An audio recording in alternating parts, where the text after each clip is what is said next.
Teachings of Lord Caitanya, the Golden Avatar, a treatise on factual spiritual life by His Divine Grace, A.C. Bhaktivedanta Swami Prabhupada, founder, Acharya of the International Society for Krishna Consciousness. Chapter 27, Lord Caitanya and Ramananda Roy. The author of the Chaitanya Charitamrita has described Lord Caitanya Mahaprabhu as the ocean of transcendental knowledge, and Sri Ramananda Roy as the cloud which is produced from that ocean. Ramananda Roy was a greatly advanced scholar in devotional service, and by the grace of Lord Caitanya, he gathered all transcendental conclusions, just as a cloud gathers water from the ocean. As clouds appear from the ocean and then go all over the world to distribute water, which then returns to the ocean, so by the grace of Lord Caitanya, Ramananda Roy attained his higher knowledge of devotional service, and again, after retiring from service, went to join Lord Caitanya in Puri. When Lord Caitanya visited the southern part of India, he first went to the great temple known as Jiyada Nrsimha. This temple is situated in a place known as Singhachala, 5 miles from Visakhapatnam. The temple is situated on the top of a hill. There are many temples in that area, but the Jiyada Nrsimha temple is the largest of all.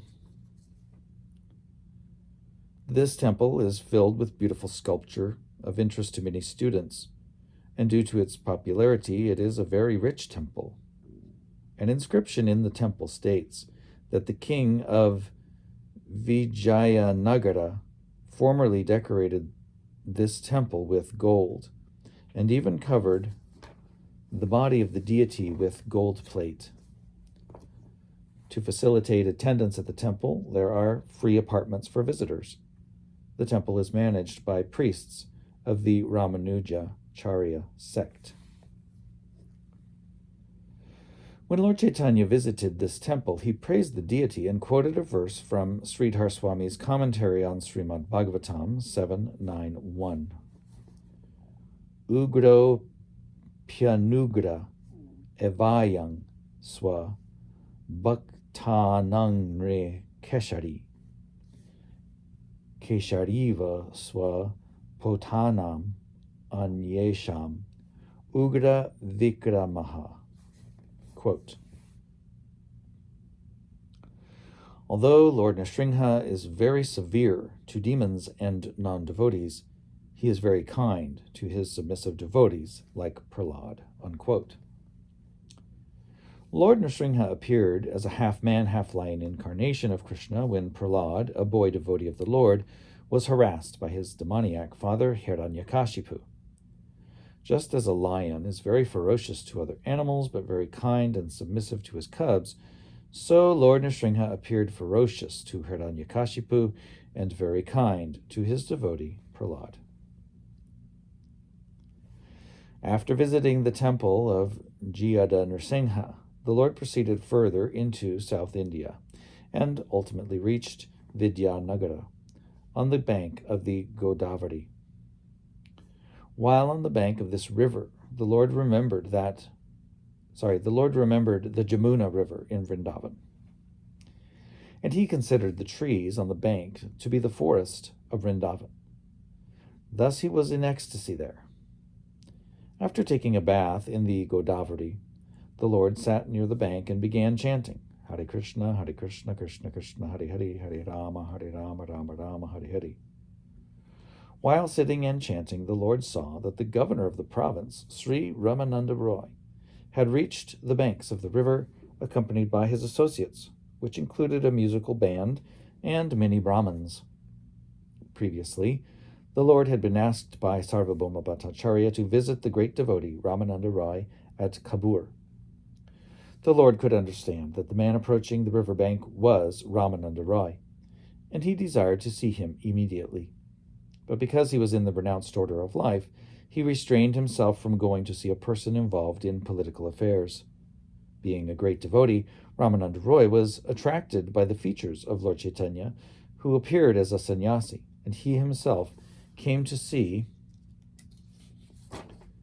the Lord. Upon reaching Chaitanya Mahaprabhu, Ramananda Roy prostrated himself to offer his obeisances and respects. Lord Chaitanya received him by vibrating, Hare Krishna, Krishna Krishna, Hare Hare, Hare Rama, Rama Rama, Hare Hare. When Ramananda Roy presented his credentials, Lord Chaitanya embraced him, and both of them were overwhelmed with ecstasy. The Brahmins who accompanied Ramananda Roy were surprised to see them embracing in transcendental ecstasy. The Brahmins were all stalwart followers of the rituals, and they could not understand the meaning of such devotional symptoms. Indeed, they were rather surprised to see such a great sannyasi touch a Shudra, and they were also surprised to see Ramananda Roy, who was a great governor and practically king of that province, crying simply by touching a sannyasi. Lord Chaitanya understood the Brahman's thoughts, and, considering the unfavorable situation, he pacified himself. After this, Lord Chaitanya and Ramananda Roy sat down together. Quote, Sarvabhauma Bhattacharya has spoken very highly of you, unquote. Lord Chaitanya informed him, so I have come to see you, unquote. Quote, Sarvabhauma Bhattacharya considers me one of his devotees, Ramananda Roy replied. Therefore, he has kindly recommended that you see me, unquote. And there is a line drawing of Lord Caitanya and Ramananda Roy seated along the bank of the river. And the caption reads, Ramananda Roy discusses the highest level of Krishna consciousness with Lord Caitanya. Ramananda Roy very much appreciated the Lord's touching a man of wealth. Generally, a king, governor, or any politician is always absorbed in thoughts of political affairs and pounds, shillings, pence. Therefore, such persons are avoided by sannyasis. Lord Caitanya, however, knew Ramananda Roy to be a great devotee, and so he did not hesitate to touch and embrace him. Ramananda Roy was surprised by Lord Caitanya's behavior, and he cited a verse from Srimad Bhagavatam 10.8.4, quote, Great personalities and sages appear in the homes of worldly men just to show them mercy, unquote. Lord Caitanya's special treatment of Ramananda Roy indicated that although Ramananda Roy was born in a non-Brahminical family, he was far, far advanced in spiritual knowledge and activity. Therefore, he was more respectable than one who simply happens to be born in a Brahminical family. Although Ramananda, out of his meek and gentle nature, considered himself to be born in a lower Shudra family, Lord Caitanya nonetheless considered him to be situated in the highest transcendental stage of devotion. Devotees never advertise themselves as great, but the Lord is very eager to advertise the glory of his devotees. After meeting for the first time that morning on the bank of the Godavari, Ramananda Roy and Lord Caitanya separated with the understanding that Ramananda Roy would come in the evening to see the Lord. That evening, after the Lord had taken his bath and seated himself, Ramananda Roy came to see him with a servant. He offered his respects and sat down before the Lord. Before Ramananda Roy could even ask the Lord a question about the advancement of spiritual knowledge, the Lord said, quote, Please quote some verses from Scripture about the ultimate goal of human life, unquote. Sri Ramananda Roy at once replied, quote, A person who is sincere in performing his occupational duty will gradually develop a sense of God consciousness, unquote. In this connection, he quoted a verse from the Vishnu Purana 3.8.9, which states that one worships the Supreme Lord by following the principles of one's occupational duty, and that there is no alternative for satisfying him. The purport is that human life is meant for understanding one's relationship with the Supreme Lord and acting in that relationship. Any human being can do this by dovetailing himself in the service of the Lord while discharging his prescribed duties. For this purpose, human society is divided into 4 classes: the intellectuals, Brahmins, the administrators, Kshatriyas, the merchants, Vaishyas, and the laborers, Shudras. For each class, there are prescribed rules and regulations, as well as occupational functions. The prescribed duties and qualities of the four classes are described in the Bhagavad Gita, 18:41 through 44. A civilized society should be organized so that people follow the prescribed rules and regulations for their particular class. At the same time, for spiritual advancement, they should follow the four stages of ashram, namely student life, brahmacharya, householder life, grihastha, retired life, vanaprastha, and renounced life, sannyas. Ramananda Roy stated that those who strictly follow the rules and regulations of these 8 social divisions can actually satisfy the Supreme Lord, and one who does not follow them certainly spoils his human form of life and glides down toward hell. One can peacefully achieve the goal of human life simply by following the rules and regulations which apply to one's self. The character of a particular person develops when he follows the regulative principles in accordance with his work, association, and education. The divisions of society are so designed that many people with different characteristics can be regulated under those divisions for the peaceful administration of society and for spiritual advancement as well. The social classes can be further characterized as follows. 1. One whose aim is to understand the Supreme Lord, the personality of Godhead, and who has thus devoted himself to learning the Vedas and similar literatures, is called a Brahmin. 2. A person whose occupation involves displaying force and administering the government is called a Kshatriya. 3. One who is engaged in agriculture, herding cows, and doing business is called a Vaishya.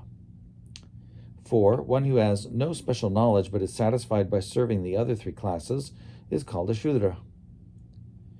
If one faithfully discharges his prescribed duties, he is sure to advance toward perfection. Thus, regulated life is the source of perfection for everyone. One who leads a regulated life centered around devotional service to the Lord attains perfection. Otherwise, such a regulated life is simply a useless waste of time. After hearing Ramananda Roy expound upon the proper execution of a regulated life, Lord Caitanya said that such a life is simply external. Indirectly, he asked Ramananda to describe something superior to such an external exhibition. Formal execution of rituals and religion is useless unless aimed at attaining the perfection of devotional service. Lord Vishnu is not satisfied simply by a ritualistic adherence to Vedic instructions. He is actually pleased when one attains the stage of devotional service. According to the verse cited by Ramananda Roy, one can rise to the point of devotional service by ritualistic performance.